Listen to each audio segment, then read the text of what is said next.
भगवान पर वापस प्रभुपाद की पुस्तकें भगवद गीता एक महान पुस्तक, पूर्व और पश्चिम वापस देवत्व की ओर सितंबर 1983 मोर्टिमर एडलर और कार्ल वैन डोरेन की क्लासिक पढ़ते हुए।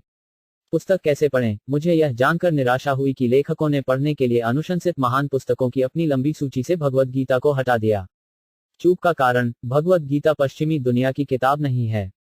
एडलर और वैन डोरेन स्वीकार करते हैं, हम पश्चिमी साहित्यिक परंपरा के बाहर विशेष रूप से जानकार नहीं हैं, और हमारी सिफारिशों में बहुत कम वजन होगा।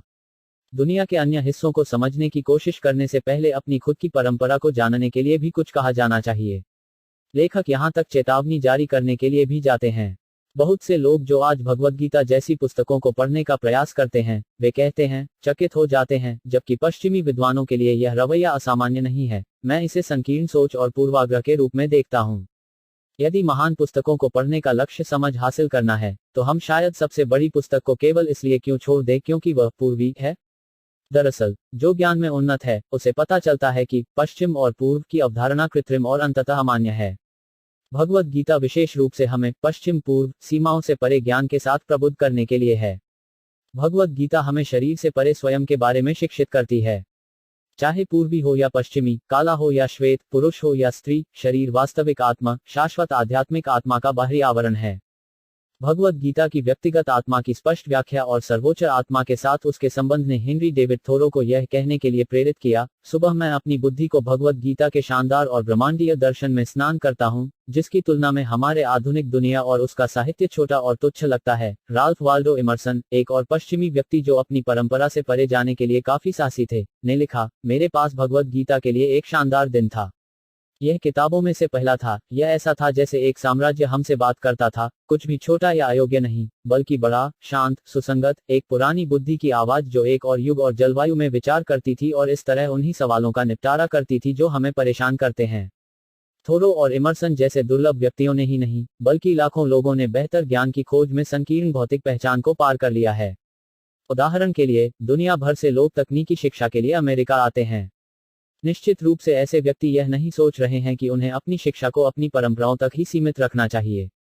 इसी तरह, पर्यटक, कला के छात्र, खाना पकाने के पारखी, ऑटोमोबाइल के खरीदार, और कई अन्य लोगों को पश्चिम से पूर्व या पूर्व से पश्चिम या उत्तर से दक्षिण जाने में कोई कठिनाई महसूस नहीं होती है, जहां बेहतर संभावनाएं हैं।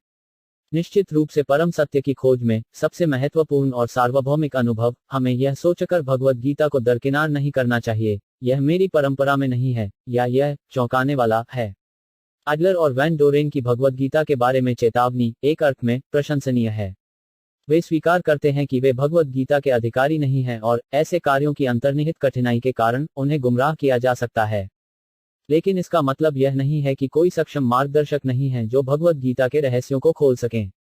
चूंकि भगवद गीता भारत और पश्चिम दोनों में व्यापक रूप से पढ़ी और सम्मानित की जाती है, कभी कभी ऐसे व्यक्ति जो बेखबर और बेईमान होते हैं, वे अपने स्वयं के दर्शन को आगे बढ़ाने के लिए गीता की लोकप्रियता का लाभ उठाते हैं, इस प्रकार निर्दोष पाठकों को गुमराह करते हैं। इसलिए, उनकी दिव्य कृपा ऐसी। भक्तिवेदांत स्वामी प्रभुपाद ने भगवद गीता को यथावत प्रस्तुत किया है। श्रील प्रभुपाद की टिप्पणियां विश्वासपूर्वक अतीत के महान भक्त विद्वानों से प्राप्त होती हैं, और चूंकि प्रभुपाद स्वयं कृष्ण के शुद्ध भक्त हैं, भगवद गीता जैसा कि यह भगवान कृष्ण के संदेश को आगे बढ़ने की अनुमति देता है, सांसारिक व्याख्या से बेदाग। अपने शुद्ध रूप में प्राप्त, भगवद गीता पश्चिमी मन के लिए कठिन, चौंकाने वाली या किसी भी तरह से अनुपयुक्त नहीं है। भगवद गीता बताती है कि हम एक शरीर से दूसरे शरीर में, जीवन के बाद जीवन में स्थानांतरित होते हैं। हम पश्चिम में या पूर्व में, मानव प्रजाति में या पशु प्रजातियों में पैदा हो सकते हैं। और जिस भी भौतिक शरीर में हम स्वयं को पाते हैं, हम हमेशा भौतिक प्रकृति से पीड़ित होते हैं। जब तक हम अपने शारीरिक पदनाम के आधार पर एक विशेष संस्कृति से संबंधित होने के लिए खुद को पहचानना जारी रखते हैं, हम भौतिक प्रकृति के भीतर स्थानांतरित और पीड़ित होते रहेंगे। केवल जब हम भगवान या कृष्ण के संबंध में अपने दिव्य स्व को महसूस करते हैं, तो हम सभी दुखों से मुक्त हो सकते हैं। इसलिए, अपने आप को एक पश्चिमी या पूर्वी के रूप में सोचना एक खतरनाक गलत धारणा है।